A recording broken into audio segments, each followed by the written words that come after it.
Pioneer. ഇന്ന് നമ്മൾ നോക്കാൻ പോകുന്നത് ഇന്ത്യൻ റെയിൽവേയുടെ പുതിയ റിക്രൂട്ട്മെന്റ് ആണ്. വെസ്റ്റ് സെൻട്രൽ റെയിൽവേയുടെ റിക്രൂട്ട്മെന്റ്. അതിന്റെ ഡീറ്റെയിൽസ് എന്താണെന്ന് നമുക്ക് നോക്കാം.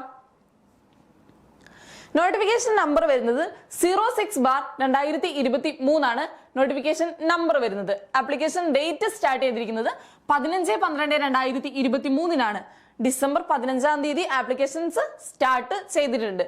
ആപ്ലിക്കേഷൻ ഡേറ്റ് ക്ലോസ് ചെയ്യുന്നത് 14/1/2024 14/1/2024 ജനുവരി 14 ആപ്ലിക്കേഷൻ ഡേറ്റ് ക്ലോസ് ചെയ്യുന്നതാണ്. ആപ്ലിക്കേഷൻ ഫീ വരുന്നത് 136 രൂപയാണ്. 136 രൂപയാണ് ആപ്ലിക്കേഷൻ ഫീ വരുന്നത്. അതിൽ വുമൺ കാൻഡിഡേറ്റ്സിന് അതുപോലെ തന്നെ SC/ST കാൻഡിഡേറ്റ്സിനൊക്കെ 36 രൂപയാണ്. പ്രോസസിംഗ് ഫീ മാത്രമാണ് ആപ്ലിക്കേഷൻ ഫീ ആയിട്ട് വരുന്നത്.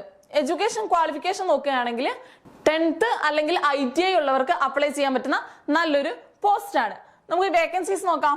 3015 വേക്കൻസീസ് ആണ് വിവിധ ട്രേഡുകളിലായിട്ട് വിവിധ പോസ്റ്റുകളിലായിട്ട് നമുക്ക് അപ്ലൈ ചെയ്യാനായിട്ട് പറ്റുന്നത്. 3015 പോസ്റ്റുകളാണ്. ഈ 3015 പോസ്റ്റുകൾ അപ്രന്റീസ്ഷിപ്പ് ആണ്. എല്ലാവരും ശ്രദ്ധിക്കാം, 3015 പോസ്റ്റുകളുണ്ട്. അത് അപ്രന്റീസ്ഷിപ്പ് ആണെന്ന് ശ്രദ്ധിക്കേണ്ടതാണ്. ഏജ് ലിമിറ്റ് നമുക്ക് നോക്കാം. 15 മുതൽ 24 വയസ്സ് വരെ 15 മുതൽ 24 വയസ്സ് വരെ ഉള്ളവർക്ക് അപ്ലൈ ചെയ്യാൻ പറ്റുന്ന പോസ്റ്റ് ആണ്. ഒഫീഷ്യൽ വെബ്സൈറ്റ് ഇന്ത്യൻ റെയിൽവേയുടെ വെസ്റ്റേൺ സെൻട്രൽ ഇന്ത്യൻ റെയിൽവേയുടെ ഒഫീഷ്യൽ വെബ്സൈറ്റ് ആണ്. ഈ വെബ്സൈറ്റിലാണ് നിങ്ങൾക്ക് കൂടുതൽ ഡീറ്റെയിൽസ് അറിയാനായിട്ട് സാധിക്കുക. അപ്പോൾ ഒഫീഷ്യൽ നോട്ടിഫിക്കേഷൻ കറക്റ്റ് ആയിട്ട് വായിച്ചു നോക്കി അപ്ലൈ ചെയ്യാനായിട്ട് ക്വാളിഫിക്കേഷൻസ് ഉള്ളവർ അപ്ലൈ ചെയ്യേണ്ടതാണ്. Okay, thank you.